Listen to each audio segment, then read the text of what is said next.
Hello யூபீஸ் எல்லாரும் எப்படி இருக்கீங்க? தமிழ் நியூ இயருக்கு சித்திரக்கனி வந்து எங்கள் வீட்டில் நாங்கள் எப்படி வச்சோங்கிறது தான் இந்த vlogல நான் கவர் பண்ணியிருக்கேன். இந்த வருஷம் சித்திரக்கனி வந்து பார்த்திங்கன்னா சாட்டர்டே வந்திருந்தது யுஎஸ் டைமிங்க்கு, அதாவது ஏப்ரல் 13. ஸோ நாங்கள் ஏப்ரல் 12 போயிட்டு கடையில் வந்து பழங்கள் எல்லாம் வாங்கிட்டு, அதே மாதிரி பேங்க்குக்கு போயிட்டு ஒரு $100 $1 நோட்ஸாக வந்து ஒரு 100 நோட்ஸ் வந்து மாற்றி தட்டில் கனித்தட்டில் வைக்கிறதுக்காக எடுத்துகிட்டு வந்திருந்தோம். அதை தான் வந்து ஒரு ஈவினிங் 6:30க்கு அப்புறம் ஒரு நல்ல நேரம், கௌரி நல்ல நேரம் பார்த்து அதை எல்லாமே தட்டெல்லாம் அரேஞ்ச் பண்ணி வைக்கிறதுக்கு ஆரம்பிச்சிட்டோம். ஒரு 6 o'clock மேலேயே அரேஞ்ச் பண்ணி வச்சோம். அதுக்கப்புறம் வந்து அதை சாமி அலங்காரம் பண்ணி வைக்கிறதுக்கு ஆல்மோஸ்ட் எனக்கு வந்து ஒரு 10:30 12 ஆயிடுச்சு. ஏன்னா மீதி க்ளீனிங் வேலை எல்லாமும் இருந்தது. ஸோ அதெல்லாம் முடிச்சு படுக்க 10:30 மேலேயே ஆயிடுச்சு. ஸோ எப்போவுமே வந்து சித்திரக்கனிக்கு நிறைய ஃப்ரூட்ஸ் வைப்போம். அது கூட வந்து பார்த்திங்கன்னா ஒரு சில காய்கள், அதாவது வெள்ளரி பழம், அப்புறம் மாங்காய் அதெல்லாமும் வைப்போம் ஆக்சுவலாக. பட் இங்கே வந்து வெள்ளரி பழம் நம்ம ஊர் மாதிரி கிடைக்காது. பெரிய வெள்ளரி பழம் இருக்கும் இல்லையா, அது கிடைக்காது. அதுக்கு பதிலாக வந்து பார்த்திங்கன்னா தோசைக்காயின்னு சொல்லுவாங்க. அதாவது இந்த குட்டி வெள்ளரி பழம் இருக்கும், அது வந்து தெலுங்குல தோசைக்காயின்னு சொல்லுவாங்க. அது குட்டியாக இருக்கும், ரவுண்டாக இருக்கும். அதுவும் வெள்ளரி பழம் தான், அதுதான் கிடைக்கும் ஆக்சுவலாக. முக்கால்வாசி அதை வாங்குவோம், முடிஞ்சால் சம்டைம்ஸ் அது கூட கிடைக்காது. அன்னைக்கு வந்து அந்த தோசைக்காய் கிடைக்கல எனக்கு, அதனால் அதை வாங்கலை.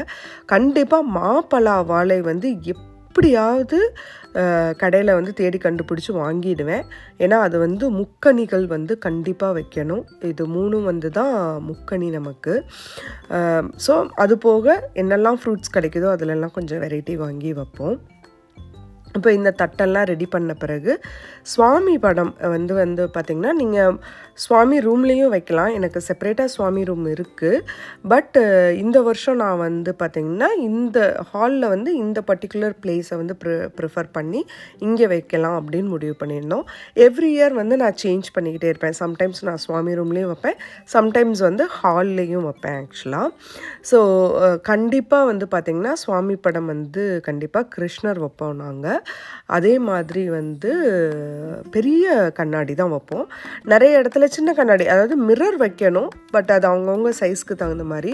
இந்த பெரிய கண்ணாடி வைக்கிற பழக்கம் வந்து எனக்கு எப்படி வந்ததுன்னா, எங்கள் பாட்டி வீட்டு சைடில் வந்து இந்த மாதிரி பெரிய கண்ணாடி வச்சு தான் எங்கள் பாட்டி வைப்பாங்க ஆக்சுவலாக. அந்த கண்ணாடிக்கு முன்னாடி ஈரலத்துண்டு வச்சு, அந்த ஈரலத்துண்டில் வந்து அப்படியே இந்த காசு நோட்டெல்லாம் வந்து லைக் ₹1 ₹2 ₹5 ₹10 ₹100 அப்படியே அடுக்கி வச்சுட்டு அது மேலே காயின்ஸ் வச்சுருப்பாங்க. 25 பைசா, 50 பைசா, ₹1 காயினு. அந்த டைமில் நான் சொல்கிறத வந்து எனக்கு ஞாபகம் இருந்து 90s டைமு எனக்கு நல்ல ஞாபகம் இருந்தது. ஈவன் 80sலேயும் அவங்க அப்படி தான் வச்சுருப்பாங்கன்னு நினைக்கிறேன். அதுக்கப்புறம் ஃபுல்லாக தட்டு ஃபுல்லாக நிறைய ஃப்ரூட்ஸு. அப்போ வந்து தட்டு வைப்பாங்களான்னு எனக்கு தெரியல, வாழை இலையில் நிறைய ஃப்ரூட்ஸ் எல்லாம் வச்சுருப்பாங்க. ஸோ நானும் வந்து அது சின்ன வயசுலேருந்து பார்த்து வந்ததுனால நானும் அதவே தான் ஃபாலோ பண்ணுறேன். எங்கள் மாமியார் வீட்டு சைடு வந்து சித்திரக்கனி வைக்கிற பழக்கம் கிடையாது.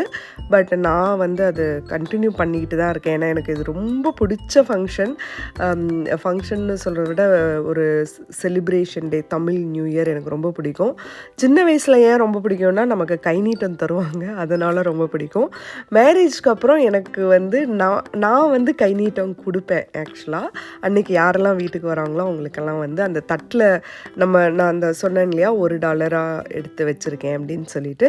ஸோ அதில் வந்து அன்னைக்கு வீட்டுக்கு யாரெல்லாம் விசிட் பண்ணுறாங்களோ அவங்களுக்கு வந்து அந்த தட்டிலேருந்து ஒரு நோட்டு எடுத்து அதில் ஒரு காயின் வச்சு நான் கொடுப்பேன் ஆக்சுவலாக. இந்தியாவில் இருக்கும்போது மினிமம் வந்து ₹10 கண்டிப்பாக, குழந்தைங்களுக்குனா ₹10 அந்த மாதிரி. அப்புறம் கொஞ்சம் பெரியவங்களாக இருந்தால் ₹20 ₹50 அந்த மாதிரி கொடுப்போம். இங்கே வந்து பார்த்திங்கன்னா இங்கே நிறைய சம்டைம்ஸ் இன்வைட் பண்ணுவேன். சம் இயர்ஸ் வந்து எங்களால் இன்வைட் பண்ண முடியாது. ஏன்னா அன்றைக்கி இந்த வருஷம் வந்து எங்களால் இன்வைட் யாரையுமே பண்ண முடியல. ஏன்னா என் பசங்களுக்கு வந்து ஏசிடி டெஸ்ட் இருந்தது. ஸோ அவங்கள வந்து நான் போய் ட்ராப் பண்ணிவிட்டு நான் வரும்போது ஈவினிங் ஆகிடும்னு எனக்கு தெரியும். ஸோ கண்டிப்பாக யாரையுமே இன்வைட் பண்ண முடியாது. ஏன்னா ஒவ்வொருத்தருக்கும் ஒவ்வொரு டைமிங் இருக்கும். நிறைய பேர் கோயிலுக்கு போவாங்க அன்றைக்கி, அந்த மாதிரி.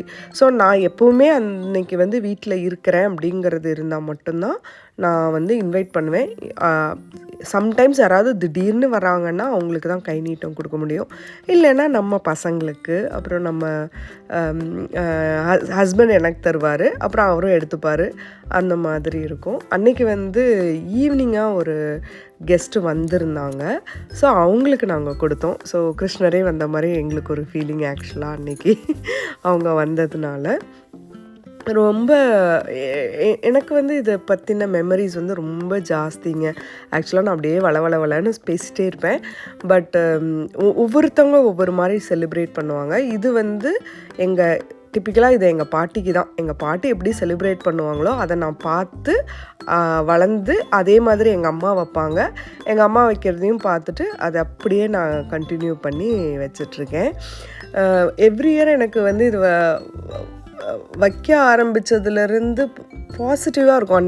அந்த தமிழ் நியூ இயர் ஆரம்பிக்கிறதே வந்து பாசிட்டிவாக இருக்கிற மாதிரி இருக்கும் ஆக்சுவலாக. அதே மாதிரி எங்களுக்கு ஒரு பிலீஃபும் இருக்குது ஆக்சுவலி. அது நீங்களாம் நம்புவீங்களான்னு தெரியல.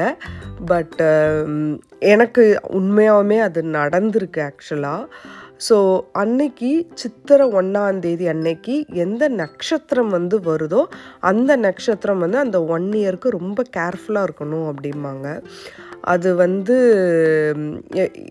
எனக்கு அந்த ஃபெய்த் எப்படி வந்ததுன்னா, இதெல்லாம் நம்பலாம், இதில் மூட நம்பிக்கைன்னு சொல்கிறவங்களாம் இருக்காங்க. பட் அதை அஃப்கோர்ஸ் 2 சைடும் இருக்குது.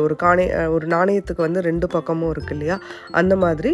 ஸோ என்னோடய பக்கத்தில் வந்து பார்த்திங்கன்னா, எனக்கு என்னுடைய சின்ன வயசில் நான் ஒரு 6th or 7th படிக்கும்போது அன்றைக்கி வந்து எனக்கு கை நீட்டம் கொடுக்கும்போது எங்கள் அம்மா சொன்னாங்க, பாரு இந்த வருஷம் அடக்க ஒடுக்கமாக இரு, ஏன்னா உன் நட்சத்திரம் தான் வந்திருக்கு சித்திரை 1. இந்த வருஷம் ஃபுல்லாக ஒரு இடத்துல அடங்கி இல்லாமல் ஏதாவது ஆஸ்பத்திரின்னு இழுத்த வச்சு செஞ்சுறேன் அப்படின்னு சொல்லி மிரட்டி தான் அந்த கை நீட்டமே கொடுத்தாங்க. கை நீட்டெல்லாம் வாங்கி ஒரு 10-10:30 சீனி புளிங்க அடிக்க ஓடணும் பாருங்களேன் எங்கள் அம்மா. ஆமாம், ஒருத்தங்க இந்த சீனி புளிங்க பொரிக்கிறதுக்கு அந்த தோட்டி மாதிரி இருக்கும்ல, இந்த தோட்டியில் வந்து ஹூக்கு மாதிரி இருக்கும். சீனி புளிங்க நிறைய பேர்த்துக்கு தெரியும் ஆக்சுவலாக. அதை வந்து இழுக்கிறதுக்கு தோட்டியில் வந்து ஹூக்கு மாதிரி ஒன்று இருக்கும், இரும்பில் இருக்கும், நல்லா ஷார்ப் எட்ஜஸோடு இருக்கும். அவர் அந்த சீனி புளிங்கா பொரிக்கிறேங்கிற பேரில் நான் போய் அது கீழே விழுந்தால் கேட்ச் பிடிக்கிறதுக்காக நின்று அந்த தோட்டியை மண்டையில் அடி ரத்தம் பீச்சி அடிச்சது பாருங்களேன். அது கரெக்டாக சித்திரை 1 அன்னைக்கே நடந்தது. எடுத்துகிட்டு போய் கிட்டத்தட்ட 5 தையலோ 6 தையலோ மண்டையில் போட்டாங்க. அந்த தையல் போட்ட வலியை விட ரத்தம் கொட்ட எங்கள் அம்மா என்னை அடித்த வலி தான் ஜாஸ்தி ஆக்சுவலாக. வச்சு செஞ்சாங்க எங்கள் அம்மா. இப்போ தான் சொல்லி காலையில் உன் கையில் காசை கொடுத்தேன், அதுக்குள்ளே ஆஸ்பத்திரிக்கு என்னை கூட்டிகிட்டு போய் வச்சுட்டேன். அன்றைக்கே ஆஸ்பத்திரிக்கு போய், ஏன்னா ரத்தம் அப்படியே கொட்டுது மண்டையிலேருந்து. அதுக்கப்புறம் தையல் போட்டுட்டு வந்து அடி விழுந்தது, அதுக்கு முன்னாடி அடி விழுந்தது. அப்புறம் அந்த ஒரு வருஷம் எப்படி போச்சுன்னெலாம் எனக்கு தெரியாது. பட் ஆனால் அன்னைக்கு சித்திரை 1 ரொம்ப ஃபர்ஸ்ட்டாக தான் போச்சு எனக்கு. ஸோ அதுலேருந்து வந்து நான் எவ்ரி இயர் வந்து அந்த சித்திரை 1 கேலண்டர் பிரிக்கும்போது, ஐயோ நம்ம ஃபேமிலியில் யாரோட நட்சத்திரமும் வந்துடக்கூடாது அப்படின்னு ரொம்ப கேர்ஃபுல்லாக தான் அதை கிளிப்பேன் ஆக்சுவலாக. ரொம்ப அது உன்னிப்பாக கவனிப்பேன். ஏன்னா அது என்னோடய பர்சனல் எக்ஸ்பீரியன்ஸ். இது கோயின்சிடென்ஸாகவும் இருக்கலாம். பட் அது அந்த ஞாபகம் வந்து எனக்கு அப்படியே இருக்குது. அது மட்டும் இல்லை, இது வந்து வெரி குட் மெமரிஸ் ஆக்சுவலாக. ஸோ நாங்கள் இந்த ஃப்ரைடே வந்து ஒரு 10:30 அந்த நல்ல நேரத்துக்குள்ளே எல்லா தட்டெல்லாம் அரேஞ்ச் பண்ணி வச்சுட்டு நாங்கள் போய் படுத்துடுவோம். படுத்துட்டு காலையில் சீக்கிரமாக எந்திரிச்சு பிரம்ம முகூர்த்த டைமுன்னு சொல்கிறாங்க இல்லையா, அந்த டைமில் நார்மலாக வந்து எங்கள் பாட்டியெல்லாம் வந்து பார்த்திங்கன்னா ஒரு 4:30 மணி அந்த மாதிரி எழுப்பி விடுவாங்க. அவங்க தான் ஃபஸ்ட்டு வந்து எந்திரிச்சு வந்து கனியை பார்ப்பாங்க. கனியை பார்த்துட்டு தீபம் ஏற்றிட்டு அப்புறம் எங்களெல்லாம் எழுப்பி விடுவாங்க. அப்புறம் நாங்கள் வந்து அந்த கனியை பார்க்கணும். அந்த கனியை வந்து கண்ணாடியிலேருந்து ஃபஸ்ட்டு பார்க்கணும். ஸோ அந்த கண்ணாடியில் தான் நாங்கள் ஃபஸ்ட்டு முழிப்போம். அந்த கண்ணாடியில் அந்த கனி தெரிகிற மாதிரி தான் வந்து அந்த கனியவே வைப்போம் ஆக்சுவலாக. அதில் அந்த நாணயங்கள் தெரியணும், அந்த ரூபா நோட்டு தெரியணும், அதே மாதிரி முக்கணிகள் தெரியணும். அந்த மாதிரி தான் அரேஞ்சே பண்ணுவோம். அப்படியே வந்த உடனே ஃபஸ்ட்டு அந்த கண்ணாடி பார்ப்போம். அந்த கண்ணாடியில் அந்த ரிஃப்ளெக்ஷன் தெரியும், அதை பார்த்துட்டு அப்புறம் அப்படியே ஃபுல்லாக அந்த கனியை பார்த்துட்டு அப்புறம் குளிக்க போயிடுவோம். குளிச்சுட்டு வந்தோன்னா நமக்கு கை நீட்டம் கொடுத்துருவாங்க. அது ஒரு பயங்கர ஹாப்பியான அன்றைக்கி வந்து பிடிக்கவே முடியாது. நம்ம தான் பணக்காரங்களாக இருப்போம் ஆக்சுவலாக. பட்டு அது ஒரு ரொம்ப என்ன சொல்கிறது, அது சொல்லவே ரொம்ப ஹாப்பியாகவும் இருக்கும், இதாகவும் இருக்கும். அதே மாதிரி இப்போ நான் எடுத்துகிட்டு போகிறேன் பாருங்களேன். இந்த மொச்சை வந்து வச்சு மொச்சை குழம்பு ஒன்று செய்வாங்க அன்றைக்கி. புளி ஊற்ற மாட்டாங்க, தக்காளி போட மாட்டாங்க. தக்காளியும் புளியும் போடாமல் வெறும் மாங்காய், வெள்ளரி பழம், அப்புறம் இந்த மொச்சை, இது 3ஐயும் வச்சு ஒரு குழம்பு செய்வாங்க. அடி தூளாக இருக்கும் குழம்பு, அவ்வளோ டேஸ்ட்டாக இருக்கும் ஆக்சுவலாக. அதை வந்து அன்றைக்கி கம்பல்சரியாக செய்வோம். ஸோ இந்த மொச்சையும் ஊற வச்சு நாங்கள் வந்து சாமி முன்னாடி வச்சுட்டு தான் போய் படுப்போம் ஆக்சுவலாக. இந்த மொச்சை நீங்கள் பார்த்த அந்த சிவப்பு கலர் மொச்சை வந்து பார்த்திங்கன்னா எங்கள் வீட்டு பேக்யார்ட்லேயே விளைஞ்சது. நான் வந்து அதை நிறைய அவரை பறித்தது போக நிறைய காய விட்டுட்டு அதுக்கப்புறம் அதை கொட்டையை எடுத்து இதுக்காகவே வச்சுருந்தேன் ஆக்சுவலாக. நம்ம கனிக்கு நம்ம வீட்டு மொச்சை தான் வைக்கணும் அப்படின்னு சொல்லிட்டு. இதை வந்து அடுத்த நாள் காலையில் வீடியோ கிளிப்பிங்ஸ். ஆக்சுவலாக என் பொண்ணை நான் வந்து ஃபஸ்ட்டு பார்த்துட்டேன். அப்புறம் என் பொண்ணை கூட்டிகிட்டு வந்து அவளுக்கு வந்து காமிக்கிறதுக்காக கூட்டிகிட்டு வந்தேன். அவளுக்கு காமிச்சிட்டு அப்புறம் நான் போய் குளிச்சுட்டு வந்து தீபம் ஏற்றிட்டு அன்றைக்கி வந்து எனக்கு பயங்கர பிஸி டே ஆக்சுவலாக. ஏன்னா என் பசங்களுக்கு எக்ஸாம் இருந்ததுனால அன்றைக்கி ஆல்மோஸ்ட் கிட்டத்தட்ட ஒரு 100 மைல்ஸ்க்கு மேலே ட்ராவல் பண்ணி போய் அவளை எக்ஸாம் எழுத வச்சுட்டு அப்புறம் அங்கேயே ஒரு 3-4 ஹவர்ஸ் இருக்க வேண்டியதாக இருந்தது. அதெல்லாம் முடிச்சுட்டு ஈவினிங் வரும்போது ரொம்ப டயர்டாயிடுச்சு எனக்கு. ஈவினிங்கில் ஒரு 2:30 அந்த மாதிரி வந்துட்டேன். 2:30, 3 o'clock அந்த மாதிரி வந்துட்டேன். பட் செம பசி வேறு. அன்றைக்கி வந்து சஷ்டியும் கூட. எவ்ரி மந்த் வந்து நான் சஷ்டி அன்னைக்கு விரதம் இருப்பேன். காலையிலேருந்து சாயந்தரம் வரைக்கும் எதுவுமே சாப்பிட மாட்டேன் எக்ஸப்ட் ஃப்ரூட்ஸ். அதுக்கப்புறம் வந்து பார்த்திங்கன்னா சம் மில்க் எடுத்துப்பேன் எப்போவாவது. இதை தாண்டி நான் எதுவும் சாப்பிட மாட்டேன். அதனால் கொஞ்சம் ரொம்ப ட்ராவலும் இருந்ததா, ஸோ சரியான பசி வேறு ஆயிடுச்சு எனக்கு. அதனால் பசங்களை கொண்டு போய் எக்ஸாமில் விட்டுட்டு ரிட்டன் வந்த உடனே வந்து பார்த்திங்கன்னா ஃப்ரூட்ஸ் என் ஹஸ்பண்ட் வந்து கட் பண்ணி வைக்க ஆரம்பிச்சிட்டாரு. அதோட கிளிப்பிங்ஸ் பின்னாடி வந்துட்டுருக்கு. ஸோ அதுக்கு முன்னாடி வந்து சாமி முன்னாடி கொஞ்சம் எல்லாத்தையும் சரி பண்ணிக்கிட்டு இருக்கேன் இந்த காலையில் கிளம்புறதுக்கு முன்னாடி. ஸோ தட் தேங்காய் பழம் வந்து உடைப்பாங்க இல்லையா, ஸோ அதுக்கு வந்து ஈஸியாக இருக்குங்கிறக்காக. அன்றைக்கி வெதர் வந்து பார்த்திங்கன்னா பயங்கர க்ளவுடி வெதர் அண்டு ஃபுல் ரெயினாகவும் இருந்தது. பட் ரொம்ப நல்லா இருந்தது ஆக்சுவலாக. அவ்வளோ ஏர்லி மார்னிங் எழுந்திரிச்சு வெளியில் போயிட்டு வர்றதுக்கு ரொம்ப ஹாப்பியாக இருந்தது எனக்கு. ப்ளஸ் எனக்கு இந்த தமிழ் நியூ இயர் வந்து ரொம்ப ரொம்ப பிடிக்கிறதுக்கு ஒரு ரீசன் வந்து பார்த்திங்கன்னா எங்கள் பாட்டியும் கூட. அவங்க வந்து ரொம்ப அழகாக அதை ஆர்கனைஸ் பண்ணி பண்ணுவாங்க ஆக்சுவலாக. அவங்க இருந்த டைமில் எல்லா ஃபேமிலி மெம்பர்ஸையும் கூப்பிட்டு. ஸோ எனக்கும் அந்த மாதிரி செய்யணுன்னு ஒரு ஆசை உண்டு. ஸோ நான் சொன்னேன் இல்லையா, நான் ஈவினிங் வந்த உடனே பார்த்திங்கன்னா என் ஹஸ்பண்ட் வந்து ஒரு ஈவினிங்னால் ஒரு 3 o'clock அந்த மாதிரி வந்திருப்பேன். ஃப்ரூட்ஸ் எல்லாம் கட் பண்ணி கொடுக்க ஆரம்பிச்சிட்டாரு. ஸோ அதையும் சாப்பிட்டுட்டு நமக்கு இன்னொரு சம்பிரதாயம் உண்டு. என்னென்னா இந்த மாதிரி நமக்கு ஃபெஸ்டிவல் வர்ற டைம்லலாம் வந்து பார்த்திங்கன்னா கேபிள் டிவியில் வந்து இப்போ நிறைய படம் வருதுன்னு வச்சுக்கோங்களேன். பட் நாங்கள் 90sலாம் வந்து பார்த்திங்கன்னா புது படம் போடுவாங்க. உலக தொலைக்காட்சிகளில் முதன்முறையாகன்னு அது வந்து அந்த ஃபெஸ்டிவல் ஆனால் அந்த ஒரு படம் பார்க்கணும். அது பார்த்தா தான் அந்த ஃபெஸ்டிவல் முடிஞ்ச மாதிரி எங்களுக்கு. தேட்டர் போய் பார்க்குற பழக்கம்லாம் இல்லை. இந்த உலக தொலைக்காட்சியில் முதன்முறையாக பார்க்குற பழக்கம் எனக்கு உண்டு. ஸோ அதனால் சாப்பிட்டுக்கிட்டே கொஞ்சம் நேரம் டிவியை பார்ப்போம் அப்படின்னு சொல்லிட்டு டிவியை போட்டு பார்த்தேன். பட் எல்லாமே முக்கால்வாசி பார்த்து டைம் பாஸ் பண்ண படங்கள் தான். பட் இருந்தாலும் நமக்கு வந்து போர் அடிக்கும் இல்லையா, லைக் அது ஒரு சம்பிரதாயம் இல்லையா. ஸோ அந்த சம்பிரதாயத்தை வந்து நிறைவேற்றிடணும், அவ்வளோதான். அதுக்காக எதையோ போட்டு நோண்டிக்கிட்டு இருந்தேன். அப்புறம் கொஞ்சம் ஈவினிங் ஆக ஆக சஷ்டி விரதத்துக்கு எல்லாமே ஏற்பாடு பண்ண ஆரம்பிச்சிட்டேன்.